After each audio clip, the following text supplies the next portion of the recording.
గతంలో 5 ఏళ్ల కిందట జరిగినట్లుగానే అది సానుభూతి కోసం కావచ్చు, అది కక్ష కోసం కావచ్చు, ఇంకా వేరే ఇతరత్ర ఏ కారణమైనా కానీ ఇంకొక ప్రమాదం జరగకుండా వాళ్ళ కుటుంబ సభ్యులకు ఎవరికి కూడా వాళ్ళ కుటుంబ సభ్యులకు ప్రమాదం జరిగితే అది మళ్ళీ ఆటోమేటిక్గా మా మీదకి వస్తుంది. కాబట్టి తప్పకుండా డీజీపీ కానీ కొడతానా, అక్కడ వైఎస్ఆర్ పార్టీకి యాక్టివ్గా పనిచేసే వైఎస్ కుటుంబ సభ్యులకు కానీ, ఈ కార్యక్రమానికి వచ్చిన వైఎస్ కుటుంబ సభ్యులకు కానీ తప్పకుండా రక్షణ కల్పించాలని కూడా మీ ద్వారా డీజీపీ వారిని కోరుకుంటూ, అందులో మేము మామూలుగా అయితే ప్రోగ్రామ్ చేయలేదు, మా స్టేట్ లీడర్స్ వస్తా అంటే పెట్టాం, 1కి 10 సార్లు అడిగి పెట్టాం. సరే అని ఫంక్షన్ హాల్ ఇచ్చి లాస్ట్ 2 మినిట్స్లో మేము మమ్మల్ని చంపుతామన్నారన్నా, మేము మాకు ఇబ్బంది పడతామన్నారు. అదే పరిస్థితి కూడా ఈరోజు వాస్తవంగా కడపలో పెట్టాల్సింది, యాక్చువల్గా పులివెందుల్లో పెట్టుకోవాల్సింది. ఆ తర్వాత పులివెందుల్లో అక్కడ ఫంక్షన్ హాల్ పెడుతుంటే 50,000 రూపాయల డబ్బులు కూడా తీసుకొని రిసిప్ట్ ఇచ్చి అదంతా డాక్యుమెంటల్ ఎవిడెన్స్ ఉంది, రిసీవ్డ్ క్యాష్ రిసీవ్డ్ అని చెప్పి ఆ ఫంక్షన్ హాల్లో కూడా పెట్టి అక్కడ ఏర్పాటు చేసుకుంటే, తర్వాత అక్కడ కూడా వాళ్ళని బెదిరించి తర్వాత ఇంత దూరం తీసుకొచ్చేట్టుగా చేశాను. లేదంటే ఈ సంస్మరణ సభ వాస్తవంగా అయితే పులివెందుల్లోనే మనం పెట్టుకోవాల్సి వచ్చింది. పులివెందుల్లో ఫంక్షన్ హాల్లో కూడా ఇవ్వకుండా బెదిరించే పరిస్థితులు ఉన్నాయంటే ఒక్కసారి మీరు కూడా ఆలోచన చేయండి.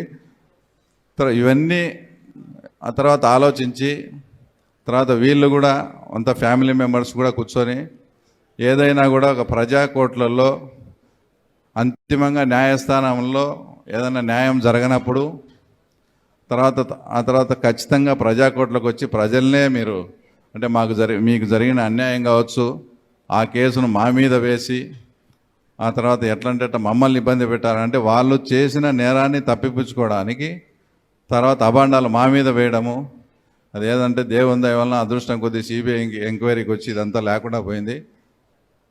తర్వాత నేను వీళ్ళకు కూడా అప్పీల్ చేసేది ఏంటంటే, ఎప్పుడైనా న్యాయస్థానాల్లో న్యాయం సత్వరంగా జరగకుండా బాగా డిలే జరిగినా కూడా అది అన్యాయం జరిగినట్టు అవుతుంది. మీ ఫ్యామిలీ మెంబర్స్ అంతా కూర్చొని ఒక మంచి నిర్ణయం తీసుకోవాలని కూడా నేను అందరినీ కోరుతూ, తర్వాత మీ ద్వారా కూడా తర్వాత చివరిగా ఒకటి డీజీపీ గారికి కూడా రిక్వెస్ట్ చేసేది ఏంటంటే, ఇక్కడికి వచ్చిన వైఎస్ కుటుంబ సభ్యులకు కానీ అక్కడ వైఎస్ఆర్ పార్టీకి ఎవరైతే బాగా ఇన్వాల్వ్ చేసే వైఎస్ఆర్ కుటుంబ సభ్యులకు కానీ తప్పకుండా రక్షణ కల్పించండి, తప్పకుండా రక్షణ కల్పించండి వాళ్ళకు. ఎందుకంటే ఇంకా ఒక 2-3 రోజుల్లో కానీ 2-3 రోజుల్లో ఎలక్షన్ నోటిఫికేషన్ రాబోతుంది.